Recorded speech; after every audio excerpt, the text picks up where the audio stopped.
Quand on veut créer les organisations sous-régionales, les initiatives viennent de bon. Nous avons le sens de l'histoire.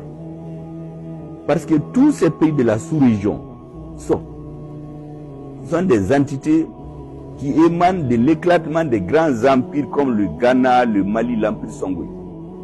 Par exemple, vous prenez le Dahomey. Ce que les gens ne savent pas, Dahomey c'est un nom Songhai.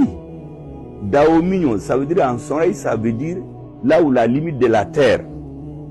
Tout le nord du Bénin, là, le Dendi, là, ça c'est l'appellation Songhai, c'est l'Est, ça veut dire en Songhai.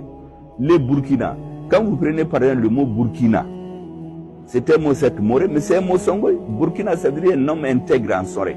Donc toutes ces entités-là, c'est les mêmes entités géographiques. C'est les colonisateurs qui nous ont divisés. Le Niger, à la veille de l'indépendance, il y a une partie du Mali qui a failli aller au Niger. Moi, j'étais à la mosquée d'Agadez en 2023. Elle a été construite vers les années 1450-1500. Mais cette mosquée-là, c'est Askia Mohamed qui l'a construite. Ça veut dire qu'on est les mêmes peuples. Et nous, au Mali, on a le sens de l'histoire dans tout ce que nous faisons.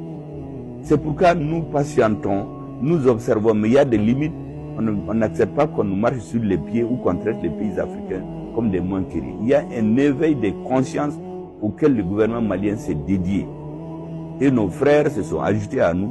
Donc nous avons décidé de sortir ensemble et mettre en garde les Africains qui font le nègre de service pour les Occidentaux. C'est tout. Pour le reste, là, il n'y a pas de problème. Nous avons dit à tous nos frères africains, laissez-nous tranquilles. On laisse chaque pays choisir sa voie de développement comme il veut. Ne nous laissez pas instrumentaliser pour être dans des jeux géopolitiques, géostratégiques d'autres pays. Les conflits entre les grandes puissances, là, vraiment, c'est pas notre. On cherche à régler nos problèmes. Et nous avons dit que l'AES peut travailler avec la CEDEAO. Le fait qu'on fait notre alliance, ça ne veut pas dire qu'on ne veut pas travailler avec la CEDEAO. Le panafricanisme peut continuer. La preuve, c'est que récemment, quand le président du Ghana a été élu, il a invité les présidents de la CEDEAO, de l'AES qui sont partis. Le président du Burkina Faso est parti. Les autres présidents ont envoyé les premiers ministres. Donc vraiment, il n'y a aucun problème.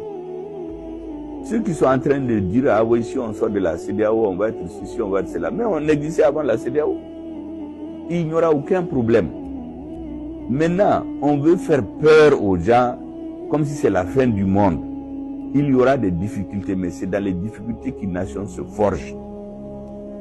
Les facilités. Nous faire peur à cause des difficultés là, c'est une façon de nous introduire dans l'esclavage mental et intellectuel. Nous n'allons pas l'accepter. Donc, coopération, vive la coopération entre l'AES et les pays de la CEDEAO, mais non à une désintégration de l'AES pour aller intégrer une organisation soumise aux instructions et aux injonctions des pays étrangers. Comme je vous l'ai dit, la CEDEAO n'était plus dans son rôle. Et même ils le reconnaissent maintenant, mais c'est trop tard. Nous, on ne peut plus venir nous battre tout le temps parce que là-bas, il faut un consensus. Ils vont toujours démarcher les gens, ils vont venir en réunion, mettre en minorité, imposer leur volonté. On n'est pas dans ça. Qu'on nous laisse en paix. On va travailler comme des amis. Chacun travaille dans son pays. Le terrorisme était au Mali. Au début, on disait que c'est le Mali. On a créé la force d'attente là pour lutter contre le terrorisme.